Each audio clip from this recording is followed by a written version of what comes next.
The original ending of Rocky was quite different than what we have now. The original ending was he goes the distance and he's looking for Adrian. The crowd is starting to disperse.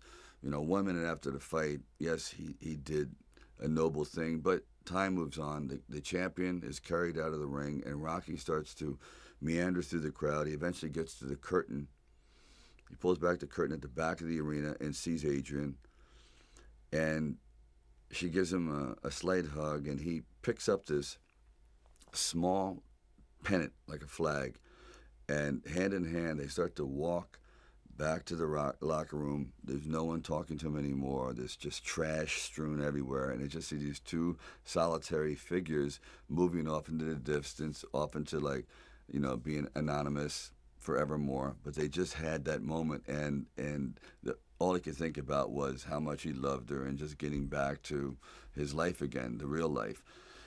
And it just didn't seem very, very satisfying. So after we had done that, and that was the poster shot, we thought, boy, wouldn't it be interesting to catch a man's moment, a man's life at the quintessential seminal moment. So we went back, and I have friends in the scene. I have producers in the scene. We had about 30 people. We only had the money to do like 1/4 of the ring, so just a little corner. And you see these people going around in a circle, milling around, and crowds, and Rocky's going, oh, just get everything out of my face. And he's yelling for Adrian, Rocky. And they had someone, as Adrian is running to the ring again, very very tight. They had like fishing line connected to her hat, and they pull her hat off. So, because I thought, wouldn't it be interesting that the first thing Rocky says when she comes into the ring is like, "Where's your hat?" I mean, he's so into her, into like the way she looks, and that he doesn't care that his eyes are swollen shut, his hands are smashed, and that he's done the greatest thing in his life. He doesn't say, "Look at me." He goes, "Where's your hat?"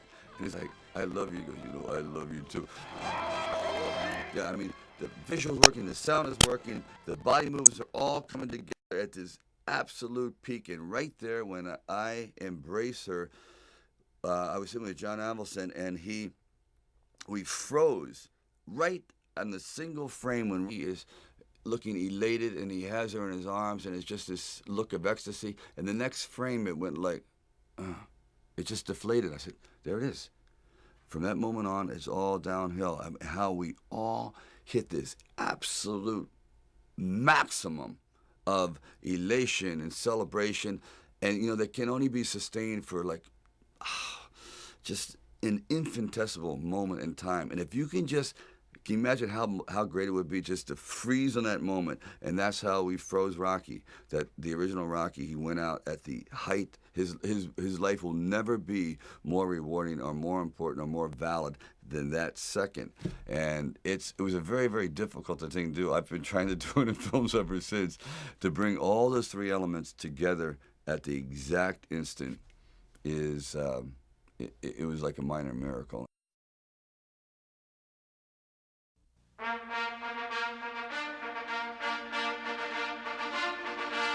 Rocky, I had no idea was ever going to have this sort of response. I just thought it was some nice footage, because by the time the movie had done, it was probably about $950,000. It was very very inexpensive. Many times we had just one take, and that was it. So when the screenings around Hollywood at the time were getting this unusual response, that people were actually reacting to the fight as though the fight were happening. I thought, wow, they're really invested in these characters, and I was starting to get phone calls from very very celebrated people around town. I said, wow, this could be it. This actually is going to work. Now you understand, because I really had no true confidence in it, because I had no film history, no real film knowledge. I was just working from, I guess, instinct, and I was not a filmmaker, and really not a. This is as a writer, nothing had ever been produced before, so I didn't know if my writing really worked. Then finally, it was being shown at the Directors Guild, and this was going to be the test. And there was about 900 people invited, and it was a packed crowd, and the movie was playing terribly.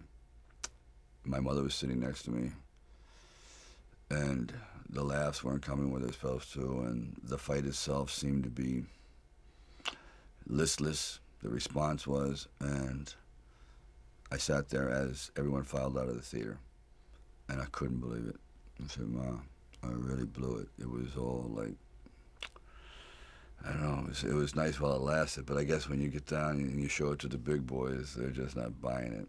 Anyway, I sat there and literally there was no one left in the theater because I was humiliated and saddened by the whole thing. And even, you know, I walked her out and I was walking down the steps and there's 3 flights down, first flight, second flight, and then by the time I turned for the 3rd flight, the entire audience was down there.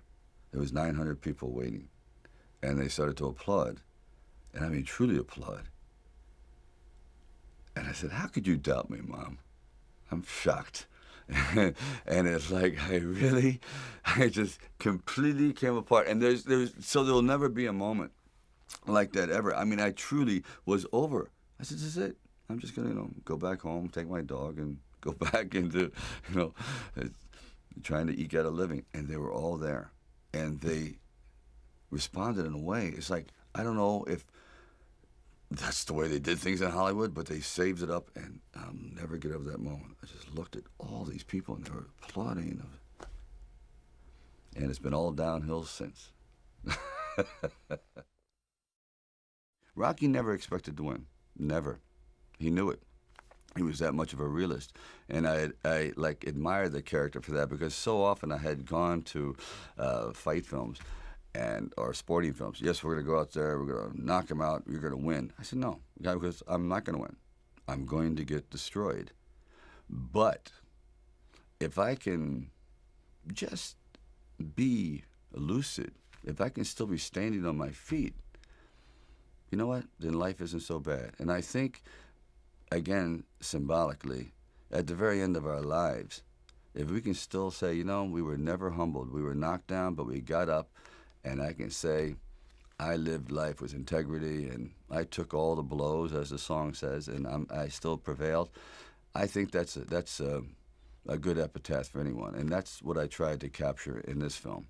But more importantly, I also realized that you can't be alone. To really succeed, no man really is an island. And it took the love of a woman that no one else loved.